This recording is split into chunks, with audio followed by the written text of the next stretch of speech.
Hi hello.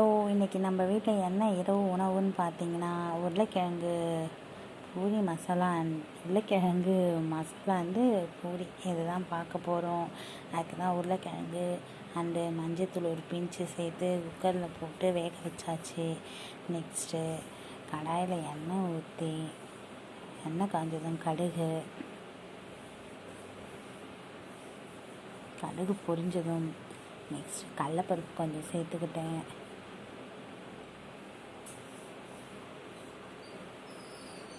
கடலப்பருப்பு கொஞ்சம் brown கலரில் வந்ததும் கோல்டன் ப்ரௌன் கலரில்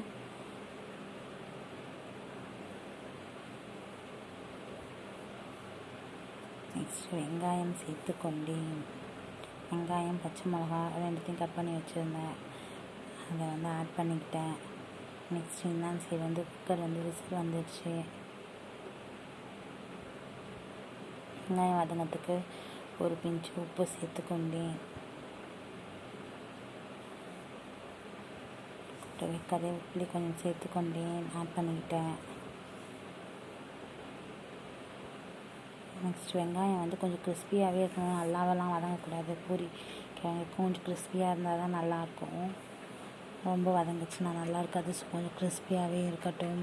நெக்ஸ்ட் மசிச்சு வச்ச உருளைக்கிழங்கு தான் குக்கரில் போட்டோம் இல்லையா, அது பாருங்கள் கலர்ஃபுல்லாக இருக்குது. நெக்ஸ்ட்டு நம்மளுக்கு தேவையான அளவு கொஞ்சம் தண்ணி சேர்த்துட்டேன். தண்ணி சேர்த்துட்டு நம்மளுக்கு தேவையான அளவு உப்பு. ஆல்ரெடி நம்ம இப்போ என்ன செய்ய போகிறோன்னா கோதுமை பூரி தான் செய்ய போகிறோம். மைதா பூரி இல்லை, கோதுமை பூரி. இது பொட்டுக்கடலை கொஞ்சம் அரைச்சி வச்சுருக்கேன், அதுதான் சேர்த்துக்கிட்டேன். கொஞ்சம் க்ரீமியாக இருக்கும், நல்லாயிருக்கும். பொட்டுக்கடலையை கொஞ்சம் அரைச்சி சேர்த்துட்டேன் தான், அது நல்லா இருந்துச்சு டேஸ்ட் வைஸு. நம்ம மைதா பூரி செய்கிற கோதுமை பூரி தான் செய்கிறோம். பாருங்கள், அதுக்கு எண்ணெய் விட்டாச்சு. எண்ணெய் காஞ்சதும் நெக்ஸ்ட்டு நம்ம குட்டியாக பூரிக்கு எப்போவுமே கொஞ்சம் குட்டியாக தின்னாக இருக்கணும். மெலிசாக இருந்துச்சுன்னா நல்லா அப்பளம் மாதிரி தான் வரும். கொஞ்சம் குட்டியாக தின்னாக இருந்துச்சுன்னா நல்லா பஃப்னு வரும். நான் கோதுமை மாவில் தான் பூரி செய்கிறேன். பாருங்கள், கோதுமை மாவு பூரி பஃப்னு வருது பாருங்கள், நல்லா சாஃப்டாகவும் இருந்தது.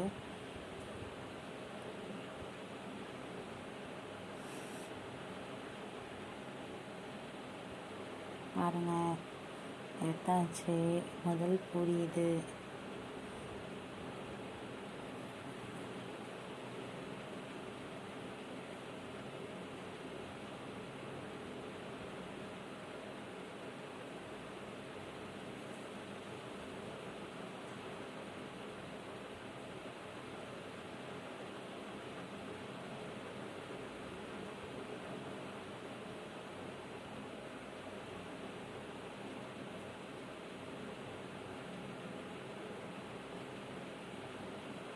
பஃப் வந்துச்சு பாருங்கள், போட்டோன்னே.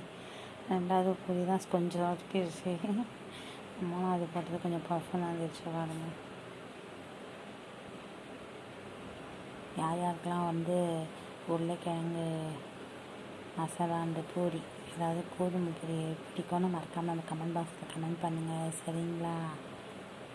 இந்த வீடியோ உங்களுக்கு பிடிச்சிருந்தால் லைக் பண்ணுங்கள், நம்ம சேனலை சப்ஸ்கிரைப் பண்ணுங்கள், நம்ம சேனலுக்கும் சப்போர்ட் பண்ணுங்கள். பூரி உருளைக்கிழங்கு மசாலா சூப்பராக விட்டது.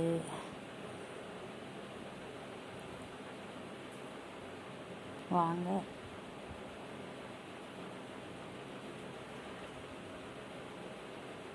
ரெடியாகி விட்டது பூரி உருளைக்கிழங்கு மசாலா.